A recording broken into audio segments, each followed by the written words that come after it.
All right. Hello, Mats. Hello, friend.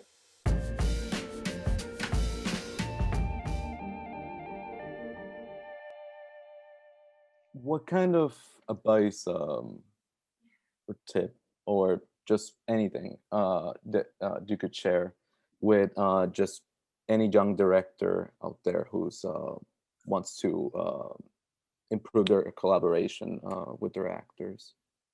Yeah, since I've never been a director, it's very hard.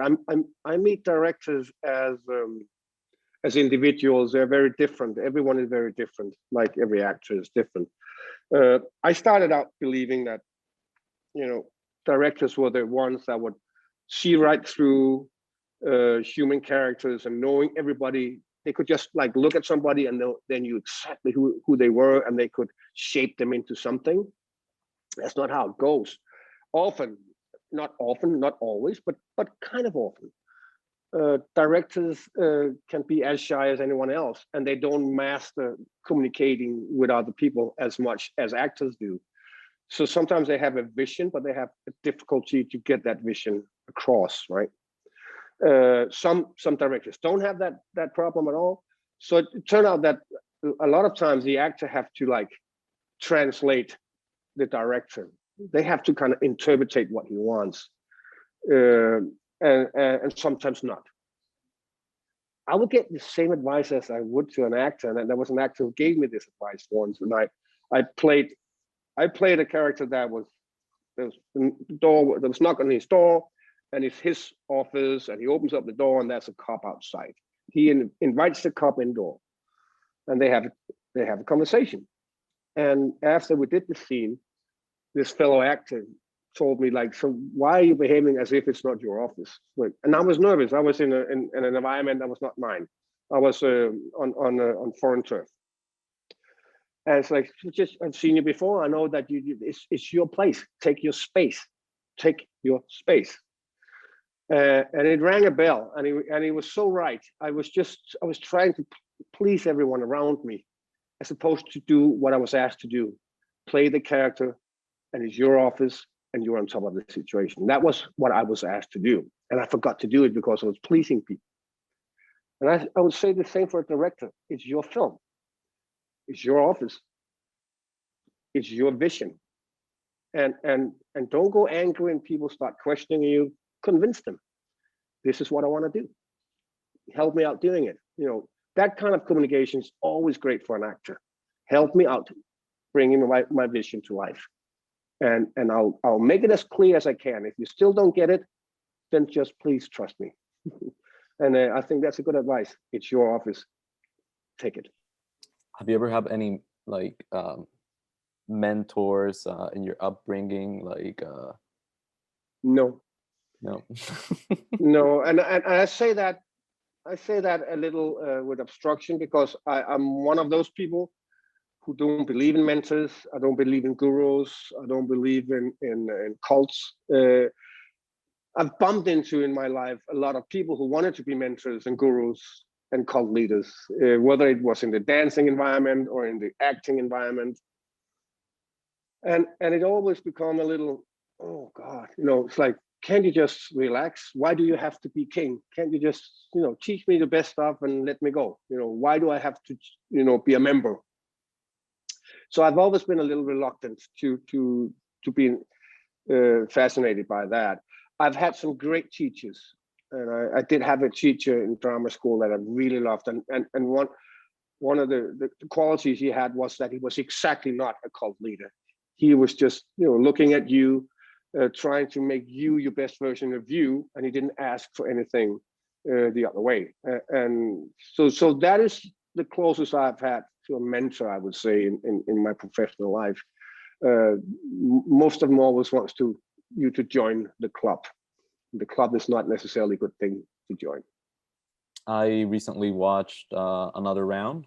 I thought it was a very mature look into not only alcohol consumption, but also like midlife crisis, and it was great.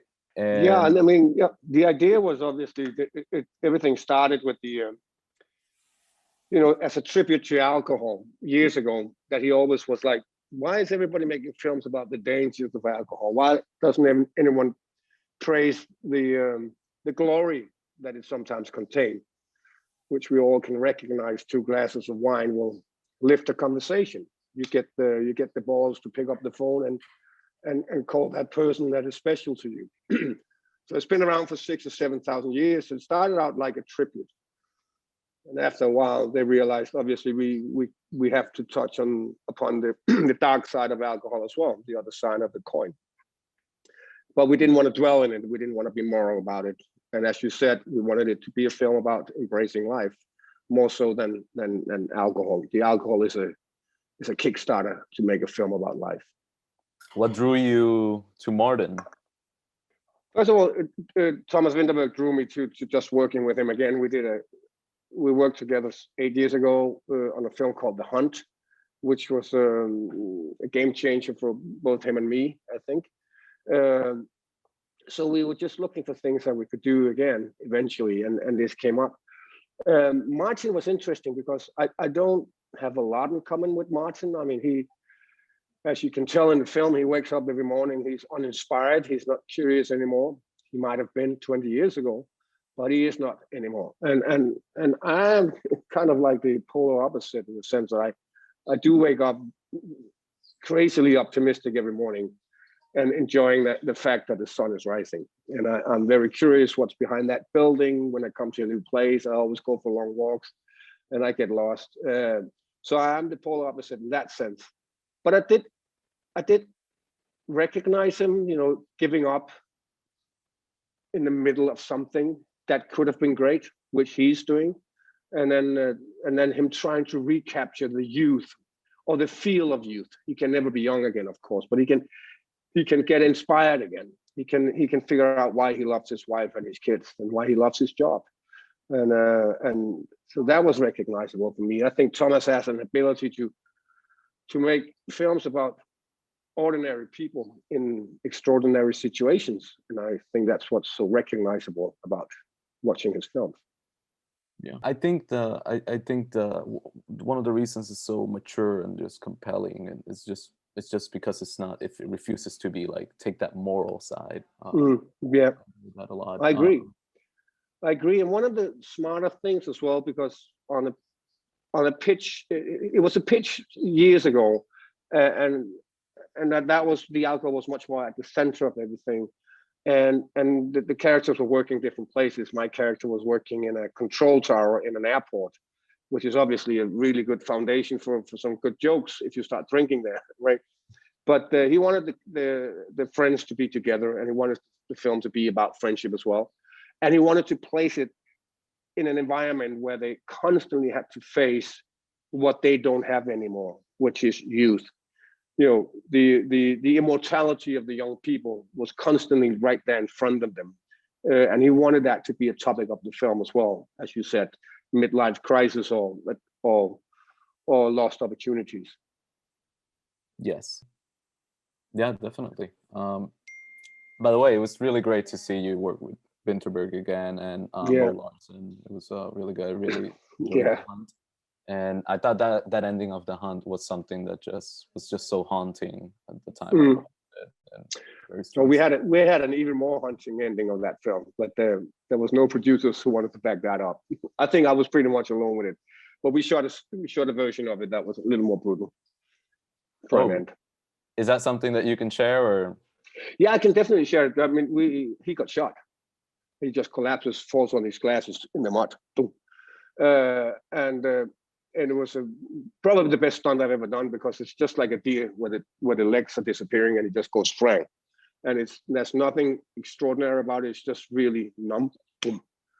But I understand today that was just, you couldn't leave it hanging there. It was just too brutal. But I did like it though. In another round, there was like this like really crazy scene in which Martin and his friends go to this bar. Yeah. And Martin starts dancing, and Peter's like half naked. And what was like, what was that process like? Like, was it like very like meticulous, or was it more like more free, more spontaneous? There were little sequences, right? So it was like, so Yeah. now we're at the piano, he's doing his thing, and we had little missions as actors, you know, interfere or sing along or fall down behind the stairs. So we kind of made them little sequences, so we didn't do the whole thing in a row because it was taking place over several hours, right? So yeah, it was quite methodically how we did it, and then we let loose. One of the keys were that this bar is a very famous bar actually in Denmark, in Copenhagen, and the extras was getting bored of it after 6 or 7 hours. It's just getting boring, you know. So they started handing out a few beers to the extras at least, so we could get the atmosphere up and going again, right? We shied away from it because we knew that we had to be, you know, be focused on different things eventually.